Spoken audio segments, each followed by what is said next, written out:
This is Call with Dads, where we dive into the ups, downs, and everything in between when it comes to being a dad.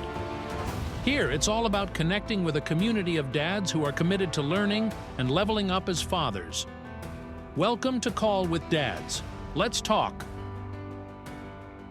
Sorry. You know, my son's never even met my biological dad, so Sure. Yeah, I get you. it's kind of an interesting thing because,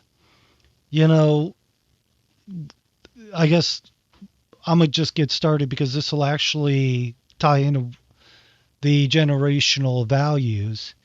Is with like my biological dad. I've mentioned on quite a bit that him and I are close or what so have you, but like for him, his side of the family just disliked me. Their value system was nothing I really wanted to be part of. And it was a whole mess of things. But like for my mom's side and my stepdad, I kind of carry their value systems because like my stepdad was very much work hard, focus, be honest. Now mind you, not perfect, so I honestly made my mistakes and what so have you through life, but you kind of learn those. And my grandma, she involved herself quite a bit. My grandpa, he was just, I don't even know, to be honest with you. He was a gruff old man that always wanted to be gruff, and that's how he liked being. But, it's kind of that you have some family that you want to be close to and you try. And at a point you sit there and say, I no longer can do this. Yeah.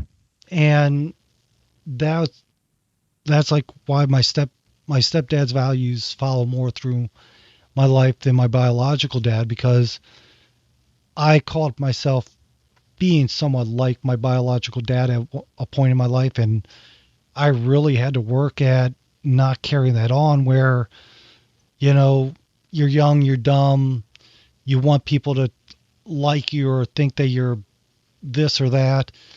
And my biological dad had this mentality of, I have to prove to you that I'm better than you. Anything you've done, I've done better. Mm-hmm. And in my early 20s, when I was still talking, it was probably my late teens, early 20s. I was still talking to my biological dad, and his influence still played a part on me. I caught myself doing that, carrying his values of, I need to make sure everyone knows I am worth whatever I believe I'm worth. Where as soon as I called myself doing that, I sat back and actually had a conversation with my stepdad, who was like, who cares if they like you? Most people that you meet are not going to know you the following day, remember you for anything. Life is going to go on and nothing matters in that sense. Right. Mm-hmm. Because be good to your family, be good to your friends, everything else will work its way out. So that's why for me, I switched over to his value systems after I realized what I was doing, and found myself to be a whole lot happier, because kind of like the topic that you said that you had was weighing on your mind, and the generational value, because everyone talks about generational wealth. I mean, we both are starting up businesses. You're working on yours right now, which once you get going, we'll talk more about it. But like me, I'm doing HomeServe. I might fail. It might be a success. It might be something that I never even thought it was. Fingers crossed. It's better than I hoped. But generational wealth can be gained and lost even in the single generation that it was created, which means, but your values, your things like that, I think that is a higher value, pun on words, I guess, but a higher value because what you pass on to your kids, knowledge, skills, how they look at stuff, those values are probably going to carry longer in life than a $5 that you made 50 years ago. Right. Yeah, it seems to me that there's a lot of focus on generational wealth nowadays, and rightly so. I think it's an excellent thing to pass on to your children, but unfortunately, the reality is that when we could pass on millions of dollars to the third generation down the line, and if they don't have the appropriate value structures that are associated with making that money, keeping that money, spending that money appropriately, utilizing the money appropriately, then it's gonna be lost ultimately. There's this theory that about generational wealth, that the third generation is often the one that loses the fortune, and the reason is because the first generation were in the trenches fighting to make the money. They developed the value sets that are associated with wealth along, with developing the wealth itself. The second generation witnessed the hard work and everything that was associated with the development of the wealth, and they might have even lived in a time when the family wasn't wealthy, right? Maybe they grew up in a mobile home park eating, fried potato sandwiches for dinner or something, right? But then they saw their parents fight through the trenches, and they experienced the benefit of that. The third generation is so disconnected from that they don't have any of that to lean back on. They don't have the stable value structure. They didn't witness the stable value structure, right? All they know is the money. Right. And unfortunately, that can kind of lead you down some dark paths. And so I just feel like it's short-sighted to focus entirely on generational wealth, because obviously the foundation of that is the generational values. The idea kind of came to me because I was talking to and I'm sure it's not my idea, but the idea first came to my mind when I was discussing with one of my daughters, one of the mentors in her life, about the balance between academics and sports. And now he was saying, well, academics always takes precedent over sports, and I started thinking, I'm like, well, yeah, but ultimately, what does she stand to gain from either?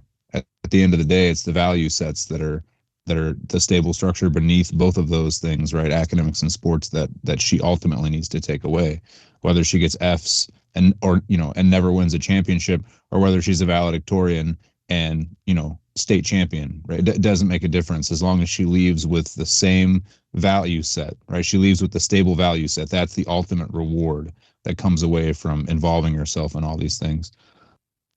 And it's interesting. You bring up an interesting point too, because in your situation, right, these values, there was a disconnect in those generational values between you and your biological father, and ultimately it caused the division in the family, right? So that's kind of both sides of the coin. On one hand, we can be looking at the glue that holds the family together for generations to come, or we could be looking at the division that's caused between the family, right, as a result of a disconnect in those values. I've had to happen in my own life. I've got family members that I've had to kind of step away from, just because I'm realizing over time that our value sets are not the same.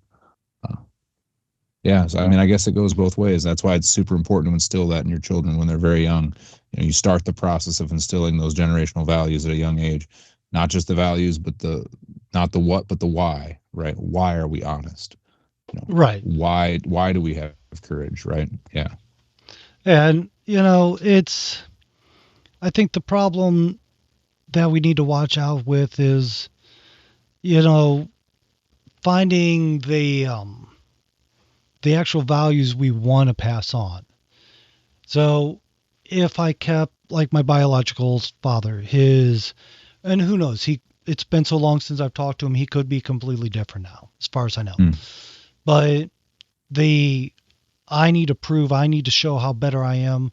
Anything you've done, I've done better. If I carry that with me and I transfer that on to my son and my daughter, the possibility of that continuing on, do I really think that is going to be something that they would benefit from? And I try to teach my son, the people are going to react better to you if you're more polite. Rudeness, you can be aggressively attentive and address people and still be polite. Being rude is just going to set them off and make them want to be against you. And the I'm better than thou mentality is not a value that needs to be passed. But I was watching a video that was sent to me where it was talking about homeschooling and this and that, and you mentioning your daughter's sports and academics got me thinking about this. Is the parents were talking about how their daughter was learning business by making pastries and selling them, things like that. And she has so many orders and she's filling these and she's running a business. She's learning about how to manage the business, et cetera, et cetera, et cetera. And she stated that in their family, people ask, well, you don't let that get in the way of academics. And she goes, no, we don't let academics get in the way of her business. And, some people, their mindset is you have to have the business sense. You have to have this. You have to do this.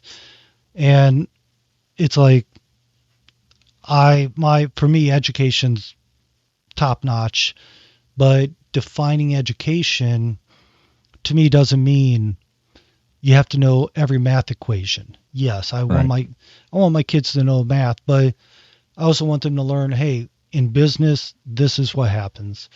If you want to follow your dreams, it needs to be something that's reasonable, not, let's learn how to do pottery. It's not going to get you a career. It's a great hobby, but the likelihood is that you're one of those few people. And for me, teaching that value of hard work, focusing on your future and building a life for you and your family, whatever that is. I'm not saying I'm going to have my son say, I have to be rich. I have to be this or that. But he needs to still have the values that I carry in the sense of work hard, focus for the future, accept what happens, and don't just go with what happens in the sense of, I don't know how you think about this, but for me, my value is I've been beaten down on and off throughout my life, physically or literally and metaphorically, and had to get back up and just keep pushing forward. Kind of like talking before we started recording, how with Homester, I'm going through a stage of, I feel like, is this worth it? Am I doing it right? But my value system tells me you keep pushing forward until there is no more forward. Mm-hmm. And those are values personally I want to transfer on to my kids. And it might not make me a dime, but it might do something for them. But like you said, my wife and I, no matter how rich or poor we are, that can come and go with just one bad investment, right. one bad decision. The values that we're working on, I think that's where it comes down to. But I guess one question also comes up is, how do we prioritize the values? Because like I said, my biological father, his values was, look at me. How important am I? So on and so on, Status based. Yeah. Jim Rohn does it, and I talk about him all the time, right. Probably too often, but he does a really good job of kind of encapsulating the idea. He says, make a goal to become a millionaire, not because of the money, but because of the type of person that you will become to make the money, right? And it's kind of the same idea we're talking about, right? The values based in the ability to get rich, not just the ability to get rich, or not just the money. And you brought up a good point too about, ultimately as a parent, it's defining the values is important, and we can get to that. But, I feel like you make a good point that we need to make an assessment of what's going on in our child's life and determine which activities and engagements ultimately are going to foster the development of those values best. Right. And like your friend said, I don't let academics get in the way of my child's business. If your child is killing it, if they're out there just, soaking it up, right, learning how to build this business, why on earth would you let anything get in the way of that passion? Obviously the values they're going to learn from that are immense. And why would you want to stifle that? I heard a really good quote one time, and I'm paraphrasing, but I've posted it before, but it's something to the effect of, don't make your kids average at something they suck at. Make them great at something they're good at, right? And I feel like that's like the modern school system in a nutshell. That's why it's so problematic, is because we spend so much time making all these kids average at stuff they suck at, instead of focusing on making them great at the things they're good at. And we're uniquely positioned as parents because, and it's just a numbers game, right? I mean, we've only got, how many kids could you possibly have, right? Say you've got 10 kids or something. That's still less than any elementary school teacher has, right, at any given point in time. So it's just, and you're dedicated, right? You've got the passion because they're your kids. So it's so much easier for you as a parent, if you're willing to take the time to focus on your kids and find out what they're great at and passionate about, and ultimately what's going to help build those value systems best. And then just push them, engage them in those things.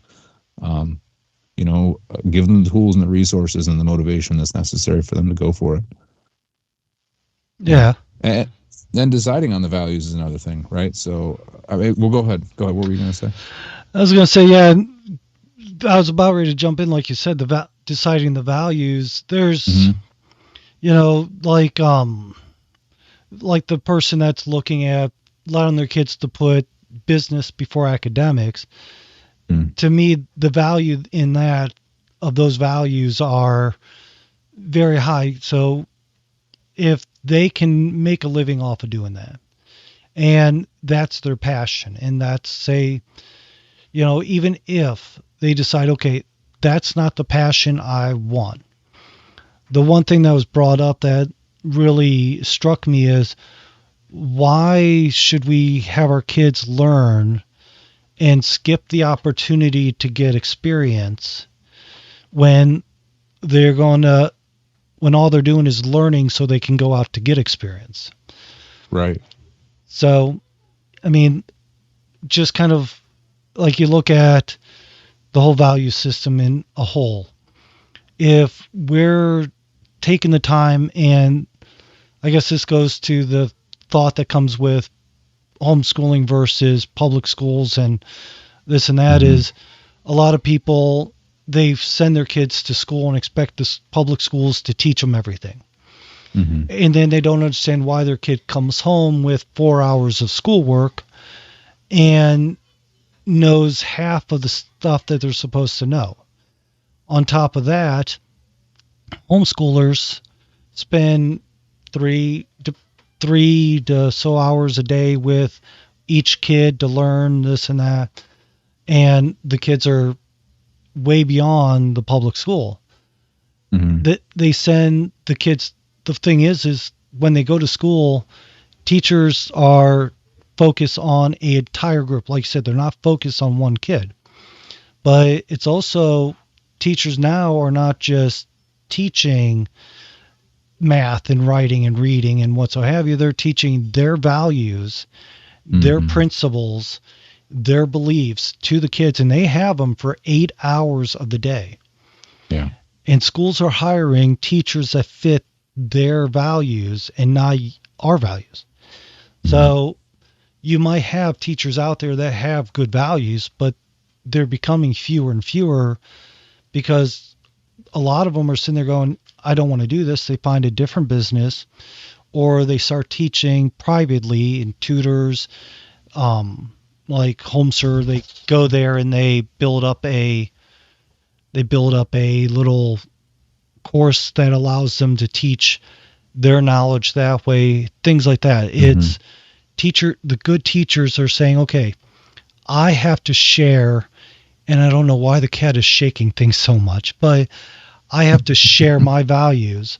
So you look at it, you can either teach your values, share your values, and even if you can't homeschool, you don't really think that the kids are going to pick up other people's values. But if all you're doing is going to work, sending your kids to school, coming home, cooking dinner, having a glass of wine or a beer or whatever it is, and not interacting with your kids, not talking with them, not like, literally, I put on a show from the 70s, cartoon show from the 70s that the kids watch, run around, play, we talk, all this stuff, because it's not meant to distract them. It's meant to entertain them a little bit and then let them get going so that I can also talk to them about my point of views and our values and things like that.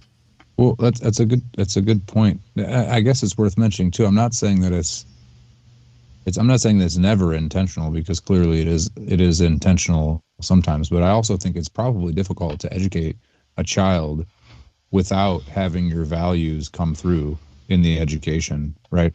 So even as a teacher in a school, let's say that you're, completely benevolent, but you have values that someone like you or I might not necessarily agree with. It's probably not the easiest to educate a child and not let your values come through. That's a tough, even if that were your intention, I feel like that would be tough to do. And that stresses, again, we're talking about, generational values superseding generational wealth. Values also supersede education.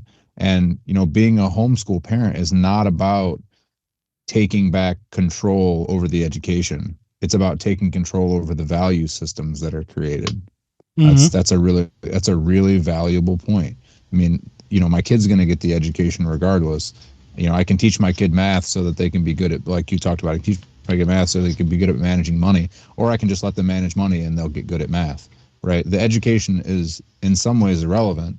Ultimately, it's those value systems that you're taking back control of, so that you can ensure that your children are going to be raised with an appropriate set, whatever you feel to be an appropriate set of value systems. Right. And Yeah. that tends to be the hard part. And, I've quoted this saying before, and at this point I've lost track of who said it, but it was said that the student's goal is to become the master. So if they're focusing on, so I guess I look at it this way.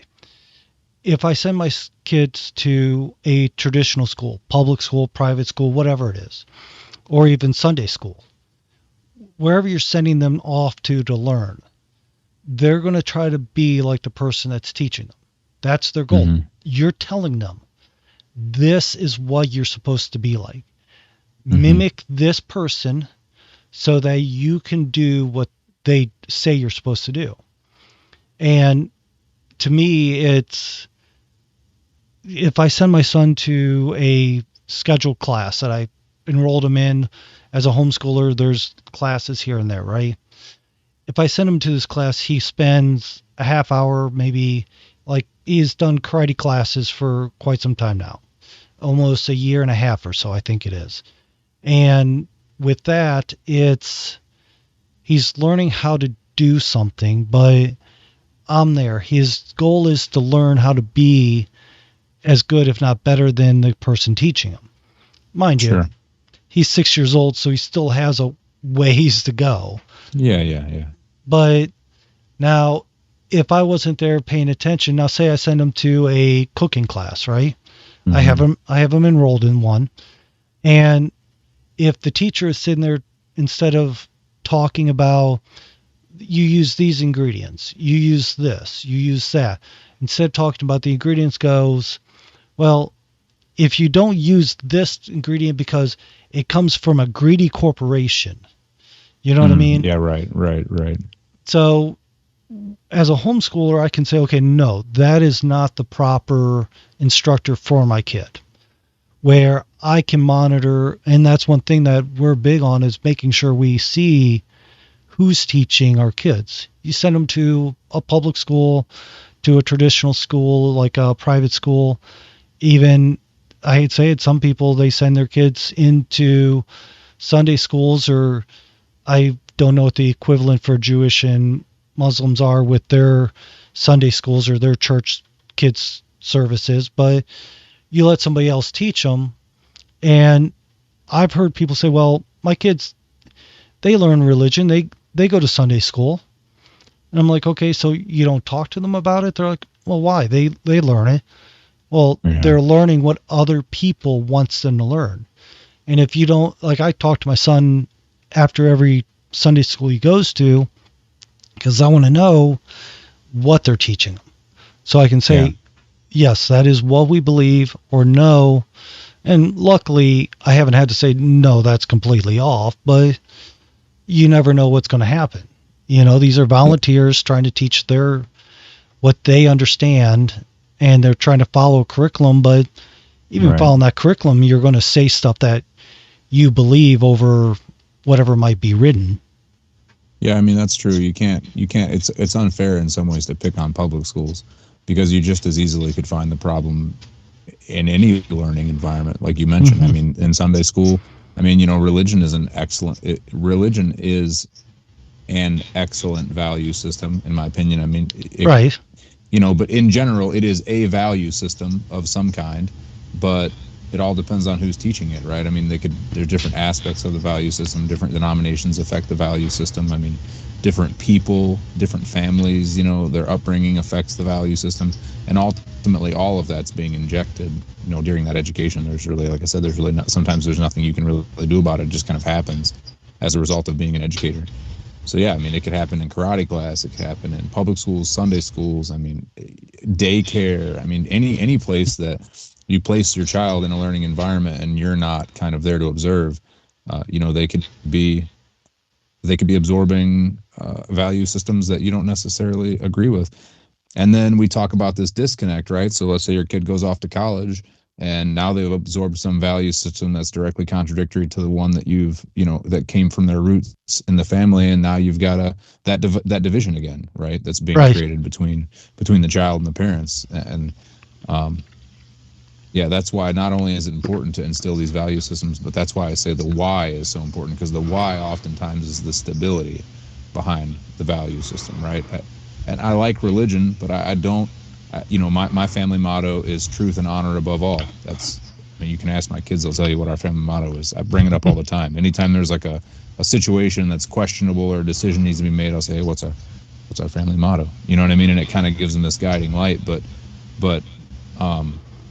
So, that value system, truth and honor above all, is important. And I could just say, well, and just give it a religious basis. Well, because you don't want to go to hell, because what would Jesus do? Right? There's all these different ways you could frame it in a religious viewpoint, but ultimately, that I choose to give my kids rational reasons behind why truth and honor are the most important values above all. And we have conversations about it all the time. I explain to them the reasons behind why these are the two primary values in our household. And they could defend that. They could go out into the world and defend that. And that's my goal as a parent, is to not only establish the value system, but give them the tools to go out into the world and defend it, when the situation arises. Yeah, it makes perfect sense. And like for me, a lot of it is like with the religion side, for example. When I talk with my kids, mainly my son, my daughter being almost 3, it's kind of hard to explain these things to her. But my son, at 6 years old, coming close to 7, I can say, okay, you don't commit a sin because committing a sin is going to do this. And then I explain to him, okay, these are some sins. Do you want to be around people that lie? That's a sin. No. Okay. Do you want to be around people that steal? No. Well, that's a sin. Do you want to be around people that try to do bad things? And I try to rationalize, if you're willing to sin, the only people that are going to be around you is people that sin. And, we all sin, for better or worse. I'm sure drinking coffee is a sin. There's not having a full beard is a sin in the Old Testament. So there's a whole slew of them depending on how you look at it and what you're following. But in general, like my family, we try to follow the 10 Commandments, and we also try to follow the New Testament. And that way of thinking, we try not to do what's going to harm other people. We try to be open, honest, and try to help people live the best life they can by showing them how well we live, by helping where we can. Those are values that I pass on to my kids. Hopefully they keep them and pass them on, because those values there, I believe, are going to be more useful to them even when they're going through a harder time. Like, Mhm. I can guarantee you, if I didn't have the value of treating people right, being good to my friends, things like that, the time I've lived where I was homeless and living in my truck, I wouldn't have had a friend say, yeah, bring your spare bed here, throw it in my spare Right. room.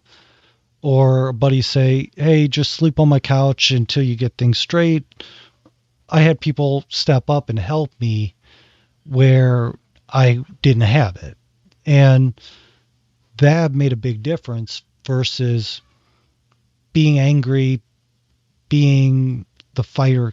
Like, I'm a fighter, don't get me wrong, but I know the difference between fighting everybody and fighting for a cause. Mhm.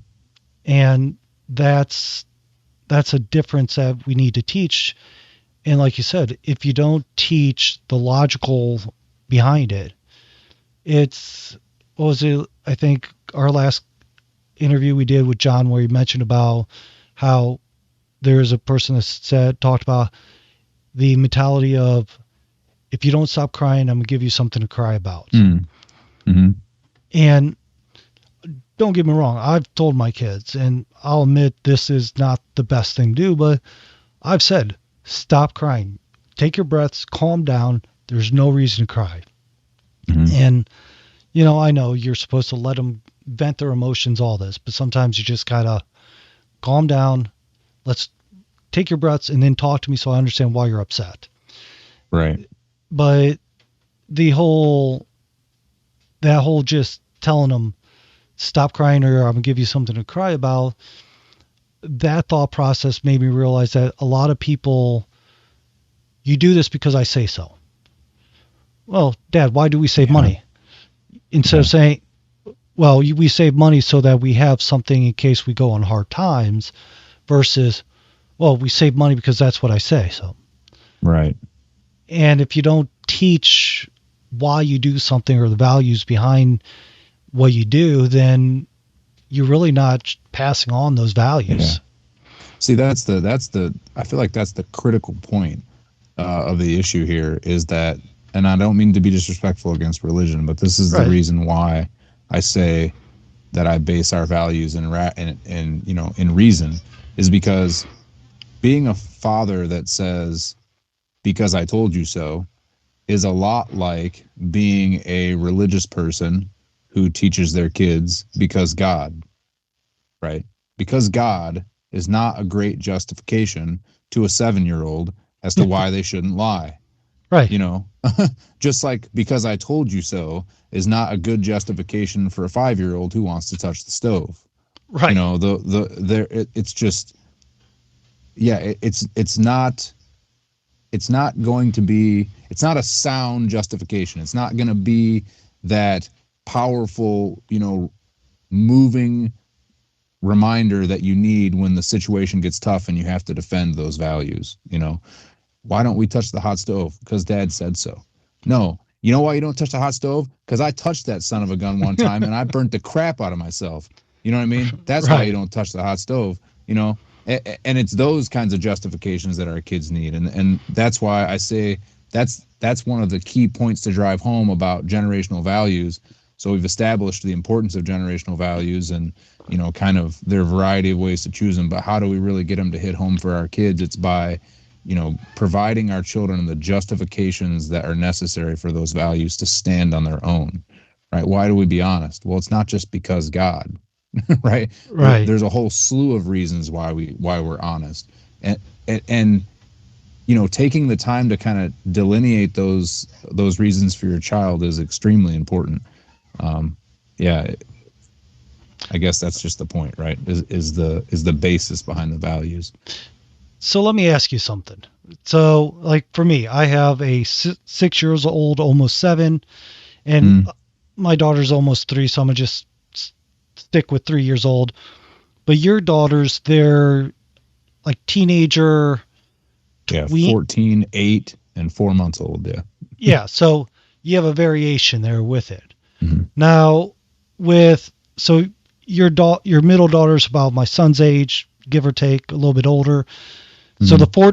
the 14-year-old, you have been working on teaching her values and all this. So here's where it comes to me.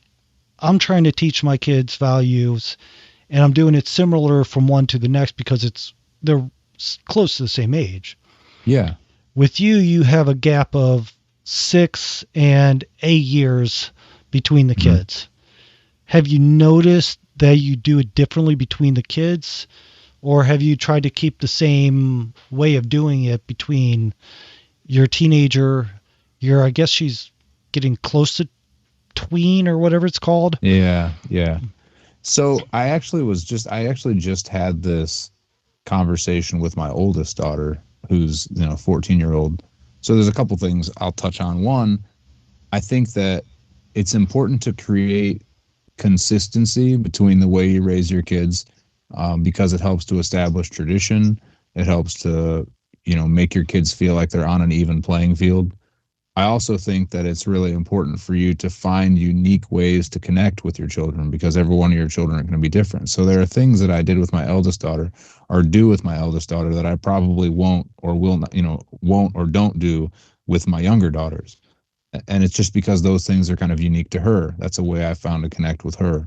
Mm-hmm. Um, but one thing I will say that I found to be one of the best tools when it comes to helping to like translate these values for my daughters is, and I started this with my oldest daughter about 4 years ago, and I'll start it with my middle daughter about the same time, like not 8, 9 or 10 probably. We read books together, and we will break the book up into sections, usually in fours. We'll go off, we'll read the book on our own, we'll come back together, and we'll talk about it. And I mean, I make her stretch. Like I pick books that are really difficult. I mean, in 8th grade, between summer of 8th and 9th grade, she read Brave New World with me by Aldous Huxley. I don't know Mm-hmm. if you're familiar with the book. A lot of pretty heavy concepts. It's a tough one for a kid her age to grasp. But she did it. She did a really great job. She would ask me what certain words mean. We'd come back together and we'd talk about it. And it was a really good opportunity for me because, that book is all about like tyrannical governments and traditional values and the destruction of the nuclear family and right, all these things that are kind of important in my value system. And so as we were reading through there, it was a good opportunity for me to kind of pull out pieces of the narrative and almost use those scenarios as like their own justification behind the value, right? And it also kind of helped me check in as to where she was in her understanding of a particular value, whatever it might be. So that was a tool. I didn't expect it to happen that way, but as I've like over the years, as I've learned the importance of narrative when it comes to teaching, I know we're like using the word ad nauseum, but teaching values. I mean, the Bible is an example of that, right? The Bible is just a huge narrative structure that's intended to teach a set of values. Mm-hmm. And so using those books was an amazing tool. So yeah, so I guess to sum it up, like the books was the vital tool for me in being able to connect with them and impart the values and understand where they're at and their understanding of the values. And then also, I think it's a balance between creating those traditions and creating that cohesiveness between your children, but then also, finding unique ways to connect with each one. And I've told my 14-year-old multiple times, I joke with her, I'm like, listen, you're my practice kid. Like that's on your shoulders as the eldest child is, there's a lot of things on your shoulders as the eldest child. One is you are the ideal for your younger daughter, your younger sisters. They always look up to you. You're the coolest person they know. So it's vitally important that I make this right with you because they're looking at you, and two, you just have to deal with me making mistakes that I'm probably not going to make with them. And it might not seem fair, and you're going to look at it and be like, man, why did he did this with me but he didn't do that with them. Mm-hmm. Just understand that it's because I'm learning, and I did make mistakes with you that I'm not going to make with them. So open line of communication is important too, I guess. Yeah, Makes sense. And the reason I asked that question is because I was thinking about this a lot on several topics, just not with the values, but like Mhm. I have a son, I have a daughter, and I know that no matter how much people say, oh, well, you treat them the same, and no. Yeah. So like No. my son, I roughhouse with him, I fight with him, I teach him how to throw a proper punch because karate class, he needs to know how to throw it properly. But still, I want him to be able to throw a proper punch without breaking his wrist. Things like so, but I also talk to him. I know that I'm going to be talking with him differently than I talk to my daughter. Even though that they're closer in age than your kids are, I can't sit there and tell my daughter, you stand up and you fight, and if somebody does this, you stand up for the weaker person and punch the bully down, because my daughter, yes, I want her to be able to punch out a bully if it comes to that, but because again, how my family is, we're just that mentality. Better or worse, we are who we are. But I don't expect my daughter to be standing up and fighting for somebody else's protection like I do my son. Right. If my son sees a woman getting beat up on by a man, I expect him to go and stop that guy from hitting the woman. Now, my daughter, I don't expect her to go do the same. That would be silly to do. And I know people are going to, well, most likely our audience is not going to be the people sitting there going, well, that's sexist, whatever it is. But the fact is people do realize that there's a difference between men and women. And in everything we do, we have to realize, so like your daughters, you can go from one daughter to the next daughter and keep that conversational style similar, but tweak it to the different daughters. Me, like, I have to teach my son to deal with his emotions and aggression, where my daughter, I have to teach her, hey, you have to deal with your emotions in the sense of, like, you don't try to emotionally manipulate. You don't try to get upset and throw a fit, things like that. So doing that, I have to also keep in mind their emotional ability, in the sense of boys look at things a certain way versus girls looking at things a certain way. So like my son, getting him outside, getting him involved with stuff, things like that. Like, he's just going crazy for the last 2 days because today here in Virginia, it's a cold, rainy day. We had a cold, rainy day yesterday. So all that energy is bottled up. Exactly. And imagining a kid that's just all about being outdoors in nature, being stuck indoors, it's driving him nuts. Yeah. So knowing how he is, where my daughter, she can eat, she'll want to go outside, but then 5 minutes outside, she wants to be carried. So for her, being outside is fun, but not her whole world. Playing with dolls, trying to be loving, playing with stuffed animals, interacting, and that's, so my long rambling here is trying to get at that.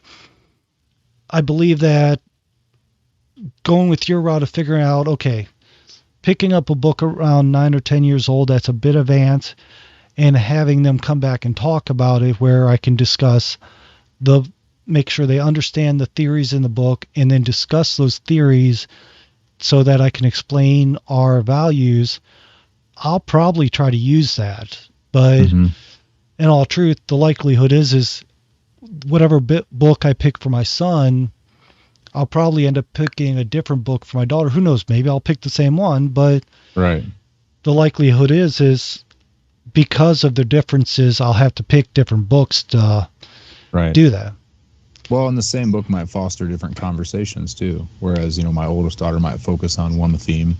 My middle daughter might read the same book and focus on an entirely different theme, right? It's just they are different people, and that's a good point. I mean, right? My daughters are going to be different than one another, but I mean, arguably, right? A son and a daughter would be even more different, and I think ultimately the point to hit home here as parents is that it is vitally important, and I say this all the time when it comes to a marriage, and it's also true for parenting. It is vitally important that you pay attention, right? I mean, every little bit of information is going to be useful to you, right? As a parent or as a husband, pay attention to what they say, pay attention to what they do, pay attention to when they're smiling and when they're frowning, pay attention to when they're excited and when they're bored, and use all of that information, to help kind of cater their environment to be more conducive to establishing those value systems. And But yeah, and that's not easy. No, but let's go in this as well. You just said something that sparked a thought in my head. Is you said that you say this in marriage as well as parenting. So we talk as though we are the ones dictating everything, and as the men, we tend to try to set the rules, try to set things. It's the general way we try to lead our family. Mm-hmm. But what seems to be missing a lot is the fact of, as a married couple, we have our values, our wives have their values. And it's like, I watched a video the other day. It was a short video where a father told his son, who asked, how did we come? And he said, well, Adam and Eve had babies, and they had babies until we got to where we are. And the mother I've seen it. The mother kind of gave a smart aleck look and said, when he goes, well, Mommy, what do you think? And she goes, well, we evolved from apes who evolved. And the father looks at the wife, I'm assuming, because she's looking at the camera, and goes, and you hear him say, well, that's on Mommy's side of the family. So, yeah. Yeah. And, that has me thinking about the fact of, like, my wife, she was raised Chinese in China, where Christianity is not allowed. And I don't know in where she grew up if it was very much talked about or what so have you, but to her, Christianity wasn't part of her growing up. Even if I wasn't a Christian growing up, I would have still heard about Christianity, learned about it somewhat. Mm-hmm. Mm-hmm. So it wouldn't have been like a foreign idea. So my wife and I have different thoughts on religion, obviously. And a bit of that comes down to our value system. And it does go to how we raise our kids with the values. And like you said, you don't use religion as part of your reasoning behind your values. Now, your values might line up with religious beliefs and such. They often do, yeah. Right. And if you follow the Bible, there are, and I've said this before, that, even if you're not religious, the values in the Bible are useful tools, because you look at it, Jesus tries to teach the love of a father, how the love of a family should be built, how it should expand, and how you can be good and things like that. There's, mind you, that's a very narrow summary of it, but the value system in the Bible is a very big portion in a value system around the world. Even if you don't have the Christianity or the religious background, a lot of value systems are focused around a Christianity kind of view. And that's perfectly fine, like I said. But what do you think we need to do to work with our wives as well? Because for you, earn her respect, you're very much on relationship, on building up that kind of mentality so that you have a good marriage, a good family, and what so have you. And I'm assuming you and your wife are on the same page, but like I said, look at my wife and I. I was raised Christian. She says she's Buddhist and all this. And for me, it's like, okay, well, you say you're Buddhist, but you never talk about it. We're Christian. I talk to my kids about it, and I kind of teach those values. Right. But she doesn't kick back on it unless she's having a bad day, because she knows that the values of Christianity are good, as in don't steal, don't attack people, don't learn, be good, so on and so on.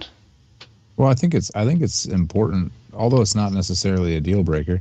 I think it's important to establish that you and your wife have a similar set of values, at the right at the very beginning. I feel like that's probably one of the most important things when it comes to compatibility, is making sure that you have similar value systems. But that being said, you can come from completely different backgrounds, completely different walks of life, completely different upbringings, and have similar value systems. I mean, your wife is Buddhist and you're Christian, but it doesn't mean you guys have like crazy different value systems. You might Right. have, you might have gotten there differently, but I'm sure you both value honesty. I'm sure Hmm. you both value respect. I'm sure you both, right? You value Yeah. hard work. I mean, so you guys have similar value systems. And so, ultimately that comes down to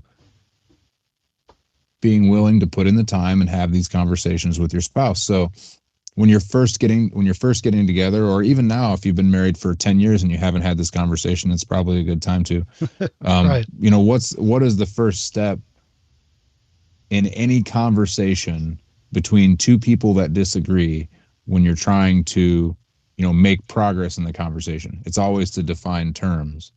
Right. And I feel and find common ground. You heard that term before, right? When it comes to like engaging in a persuasive conversation or a potentially volatile conversation, first step is to find common ground. So do that with your value systems. Sit down with your wife, lay out your value systems, and find common ground. You and your wife couldn't, I mean, feasibly couldn't be from different, Right.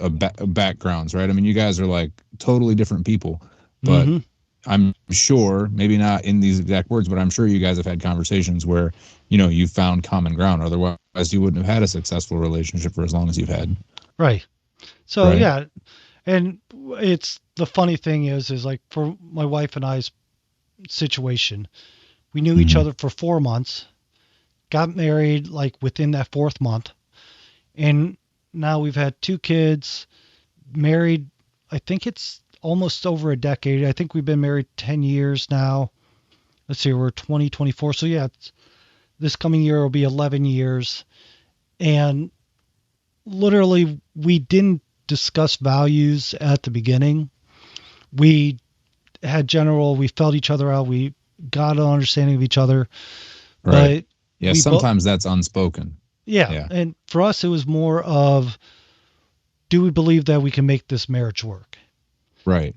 Do we get, and it sounds funny when everyone's like, "Oh, well, I love them and we're going to be married." Most people, their whole concept is I love them, so we're going to be married for the rest of our lives, and then 2 or 3 years later, they're filing divorce. Yeah. And I mean, I've seen people literally live together longer than my wife and I have been married, and as soon as they get married, they're filing divorce within a year or Yeah. two, where Yeah. they make a great companion, but the moment and this is true, once you get married, your mindset automatically changes because you're now no longer thinking, well, I can just leave whenever. Yeah. If I don't like this person, I'm out the door. It's, oh man, if something happens, Yeah. we have to get a lawyer. We have to, if Yeah. we have kids, we have to figure out custody and child support and visitation rights, and you have all these things that come along with a marriage. Yeah. And it's no longer, well, we're together, I'll take my stuff, you take your stuff, and we're done. You're married, you have to separate everything. There's a whole to do thing about it, but people seem to think we're in love and everything else will work itself out. My wife and I we enjoyed each other, we had fun, all this, and we still have fun. But we also have a very practical look at Yeah. these are the things we're trying to accomplish. We love each other very much. Some days it's we love each other, we just don't like each other.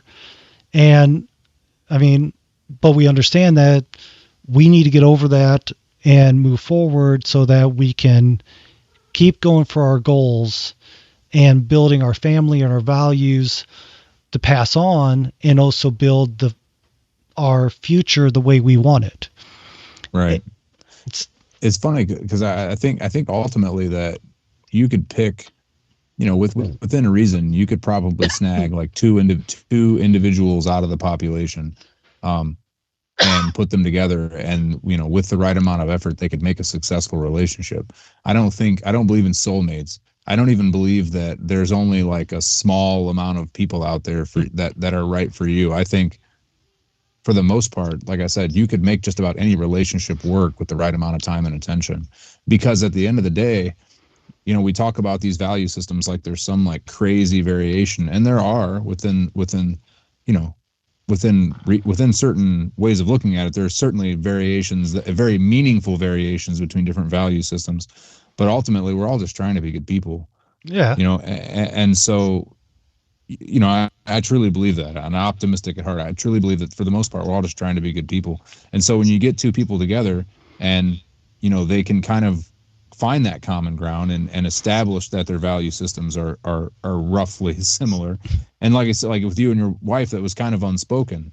You didn't have to sit there and say, well, is truth important to you? Right.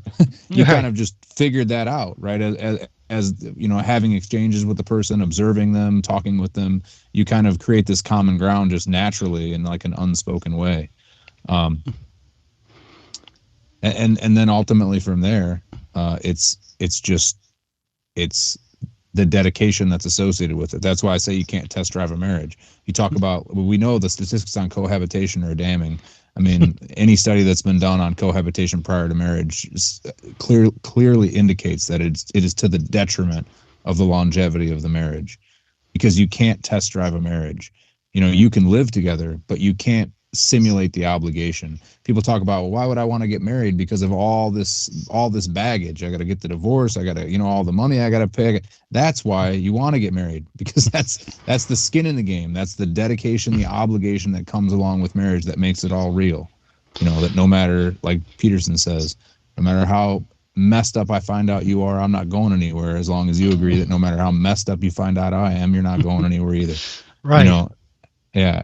And right. Yeah. So I mean, it's a lot of really good points, man. And I think your marriage is a testament to the fact that all these things are true. Well, to go off of like what you're saying is, you talk about putting any two people together. I agree and disagree to that to a point, because here's like I've dated a lot of people in my past. I mean, by the time my wife and I got married, I was in my 30s. So it wasn't like we knew each other when we were in my 20s. I'm 45 now, I believe. And it's basically, I've been in relationships with all types of people. Now, in theory, those people, I should have been able to make a marriage work with probably at least a quarter of them. And I probably could have. But the question is would it have been a happy marriage? Would it have been the marriage that I needed to be in to be where I wanted? I dated a girl that she was an amazing girl, very smart, but her understanding of stuff and the way I talked and things like that didn't match up. There's a girl that I dated that was beautiful, funny, but just annoying as can be. So to somebody else that could have worked, but you can't just always assume, and this is my opinion, is any two people matched up, because what's going to end up happening is I look at arranged marriages as an example. You have arranged marriages go from one extreme to the other. You have where they're faithful to each other because it's their religion, it's their beliefs. They both have been taught the values of, we're in this marriage for a union, it's not for love. We can try to fall in love, but our goals are this, this, and this.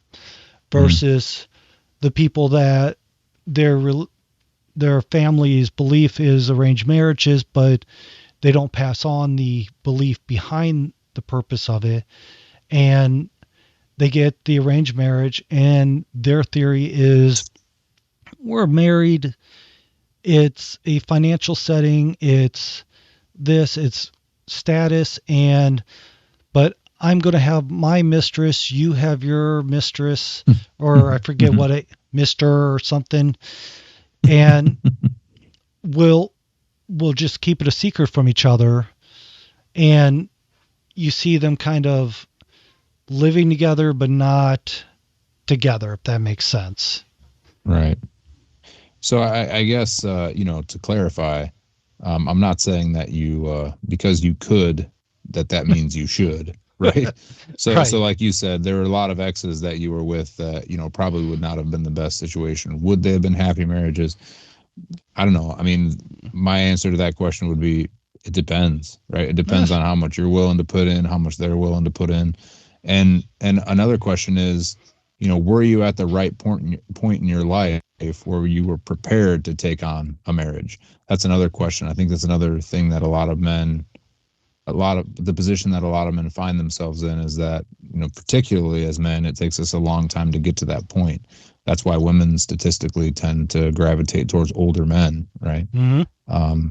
Because of stability, right? Right. So we like to, kind of get it all out of our system, as it were, when we were younger. So there's probably a lot of reasons why those relationships didn't work or wouldn't work. And like you said, the one girl was annoying. Well, if she was willing to honestly work on that, do you think the relationship would have been better? Well, Or you see, talked about the communication issue, right? It's like, well, if you guys would have sat down and worked really hard on making the communication stick, would it have been a better relationship? Maybe. But maybe. it doesn't really matter, right? Ultimately, the point of me saying that is don't throw the baby out with the bathwater. So you're in a marriage now, and for you to say, well, we're just not made for each other, to me is bullshit, right? to Yeah. to be frank. And a lot of people make that excuse. It's like, no, put in the work. You've made the obligation, you've made the promise. My point of saying that you could pick almost any two people out of the population and they could make it work is simply to say that you don't have many excuses for not making your relationship work. Either someone wasn't dedicated, right? Someone wasn't willing to put in the work, or you both weren't dedicated and willing to put in the work, And and you usually, chose the easy way out. Yeah. yeah, and usually that's what it comes down to is Right. either one of the two or both of them were, and a lot of times it's if one person's not putting in the work, Yeah. It's a the vicious cycle. the other person says, you know what, why? I Yeah. mean, don't, it sounds bad, but kind of makes me think about the Tuttle Twins cartoon that my kids were watching because, well, you can guess where I stand on things with that show, but Sure. Sure. Sure. Sure. they were talking about how they share the wealth. And the fact is they were showing how that whole sharing the wealth concept's great in theory until you put it in practice when Right. Johnny decides that, hey, I was sick, so I didn't work, so I didn't do anything. So help me pay my bills, and Right. I'll you go out and keep working. I don't feel well. I'm gonna go back and lay down and watch some TV or read a book. Mm-hmm. And the person that's working is going to sit there and say, well, why am I putting so much effort into doing this if I have to give half of my money to Johnny who's laying in bed doing nothing? And Mm-hmm. Maybe that I should be whole, sick too. well, it starts off with, well, I'm not going to push to try to sell as hard, or I'm not going to try to make that money as hard. Then it gets to, well, Frank over there is still working hard. Why don't I just call it Yeah. quits and Yeah. then we split it? And then eventually it's Frank says, those two are being lazy and taking my money. Yeah. I quit. And then that cycle is what's going, in a marriage, if you don't have the both parties working to make it work, Yeah. then one's going to sit there and say, well, I'm done. I can't be the only person working to make this happen. Well, not only does it not get better, it gets worse, right? I mean, I used the term compounding resentment because that's what you see. Right. Instead of compounding interest, you know what I mean? You've got compounding resentment, right? It just every little bit not only makes it worse, but it makes it get worse quicker, Right. and then it's a slippery slope. And to tie this back to where we started with, simply show, if you have kids and that's the situation you're in, your kids are learning that the value of marriage isn't really value to be in a Right, right, marriage. So, I right. mean, Yeah, there's a slew of things that, and call me funny, but we could probably go on for another hour or 2 hours discussing all the different, Easy. Yeah. and there's no real cure answer to the best way to show your values, because you and we probably agree on quite a bit, but we also have different values. Like you said, me, I'm religious background, and I discuss religion, where you have a value system that matches up with religion, but religion's not your background in that sense. So there's differences there of how we teach values, and who knows, your value system, you might have believed something that I'm gonna sit there and say, no, what are you thinking? And vice versa. But yeah, and I can guarantee you that there's things that I do that I teach my son and teach my daughter that you'd sit there and go, I would never tell Eric this, but there's no way in God's green earth I would ever do that. I would tell you. At least not on the relationship. At least not on the show. Right. But the gist is I think that a lot of what we've come to understand is we need to find the values that we hold dear and kind of put it out there, kind of sit there and say, okay, well, this is what I believe in. And if you have the spoken or unspoken with your wife, or, well, as far as I'm concerned, your wife or your partner, I would hope you're married if you're having kids. So, but generally, I hate to say it, that's not always the case, sadly enough, but we need to focus on making sure our value systems are being able to be set up in a way we can pass them on, because like we said, wealth, it could be lost in that generation that's building it. It could be lost second, or like you said, a lot of times it's the third generation losing it. And that multi-generational wealth is kind of a multi-myth. Or you can teach your values, and hopefully those values help pass on to where that if you do have generational wealth, your values help build that wealth, because they need to know why you value what you do to be able to work as hard as you do, why you do what you do. Life isn't always easy, things like that. To be able to justify it, to be able to stand behind it when the times get tough. When the times are dark, that's when those stable justifications are important, right? Exactly. Sound reasoning. Yeah. So let's do this. Let's, instead of keep ranting on this, and like I said, we easily could, let's let people think about this a bit. If they have any things, they can reach out to us. There's callwithdads.com where they can reach out and leave a message for either me, for Tom, or even Mr. Pancakes. If he comes back, then he'll be happy to answer those. But with everything, where do you think people should go to find you if they want to discuss this with you? Yeah, I mean, as always on X, at Earn Her Respect is my main social media platform. You can always shoot me a message. You'll get updates there for anything that's coming your way. So perfect. And like I said, callwithdads.com. We have the podcast, the videos. We have everything for you to find us. Find us on your streaming services. Share us with friends. And if you're listening to a place you can rate us, please do so. That way people know that we're well worth listening to. But on top of that, we have homester.com, which is a homeschooling platform that's just getting started. It's building up, and we're looking forward to what that's going to give the homeschooling community. So go check out both websites. Go to X and go to follow Tom at Earn Her Respect. You'll be happy you do. He puts out a lot of great information. Other than that, thanks everyone for being here. Tom, we'll talk with the people later. Sounds good. Thanks, man.